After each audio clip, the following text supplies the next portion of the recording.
প্ৰমোদ বড়ো ডাঙৰীয়াৰ নেতৃত্বত বড়োলেণ্ড হেপিনেছ মিছনৰ জৰিয়তে বড়োলেণ্ডত বাস কৰা প্ৰতিটো জনগোষ্ঠীৰ মাজত শান্তি সমন্বয় আৰু হেপিনেছ সৃষ্টি কৰাৰ বাবে বিভিন্ন ধৰণৰ কাম হাতত লোৱা হৈছে।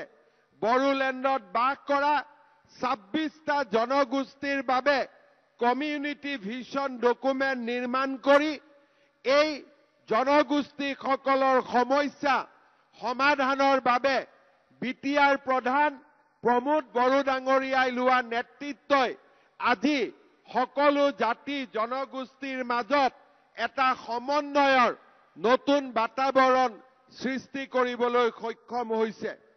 শ্ৰদ্ধাৰ ৰাইজ, এই সময়ছোৱাৰ ভিতৰতেই আমি বিটিআৰৰ 10খন কলেজৰ 259টা শিক্ষক আৰু কৰ্মচাৰীৰ চাকৰিও আমি প্ৰাদেশিকৰণ কৰিবলৈ সক্ষম হৈছোঁ।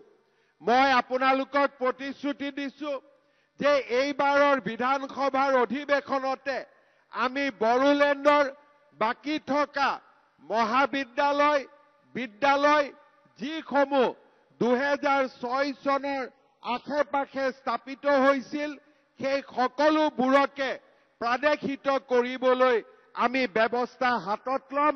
সেই বিষয়েও আজি মই আপোনালোকৰ সন্মুখত ঘোষণা কৰিবলৈ পাই মই নিজেই গৌৰৱ অনুভৱ কৰিছোঁ। ইয়াৰ উপৰিও বিটিআৰৰ নেতৃত্বত যোৱা সময়ছোৱাত বড়ো ৰাইজৰ 21টা পৰম্পৰাগত আৰু সাংস্কৃতিক সামগ্ৰীয়ে GI টেগ লাভ কৰিবলৈ সক্ষম হৈছে।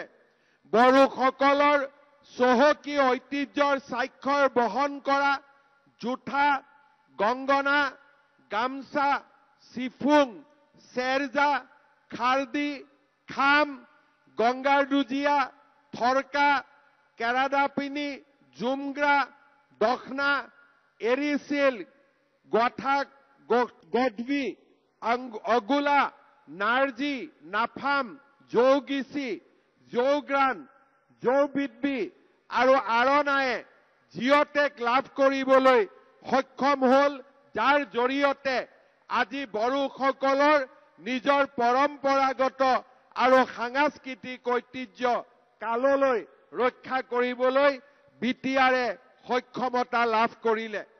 বড়োলেণ্ডৰ ৰাইজৰ আজি আমাৰ ভূমিৰ অধিকাৰ সকলো জনগোষ্ঠীৰ লোককেই ভূমিৰ অধিকাৰ দিবলৈ মিছন বসুমথেৰীৰ জৰিয়তে যি ব্যৱস্থা কৰা হৈছে সেই ব্যৱস্থাই আমাৰ সকলোৰে ভূমিৰ অধিকাৰ সুৰক্ষিত কৰিব। অহা বছৰত আমি তামুলপুৰৰ চিকিৎসা মহাবিদ্যালয়ৰ নিৰ্মাণৰ কাম সম্পূৰ্ণ কৰি তামুলপুৰৰ চিকিৎসা মহাবিদ্যালয়খন ৰাইজৰ সেৱাৰ বাবে মুকলি কৰি দিবলৈ সিদ্ধান্ত গ্ৰহণ কৰিছোঁ। শ্ৰদ্ধাৰ ৰাইজ, অহা কেইদিনমানৰ ভিতৰতে কোকৰাঝাৰৰ ছাই ষ্টেডিয়ামখন 125 কোটি টকা ব্যয় কৰি আমি এখন সুন্দৰ ষ্টেডিয়ামলৈ নিৰ্মাণৰ বাবে আমি কাম আৰম্ভ কৰিম। শ্ৰদ্ধাৰ ৰাইজ, এই সময়ছোৱাৰ ভিতৰতে বিটিআৰ চৰকাৰে বড়োলেণ্ডত আন্তঃৰাষ্ট্ৰীয় knowledge festival, Kokrajhar lit fest, 4ৰ্থ Asian kho-kho championship, Indian super premier league, Durand cup, Santosh trophy আৰু মহিলা আই লীগৰ খেল অনুষ্ঠিত কৰি বড়োলেণ্ডক ক্ৰীড়াৰ মানচিত্ৰত স্পষ্টভাৱে প্ৰতিষ্ঠা কৰিবলৈ সক্ষম হ'ল।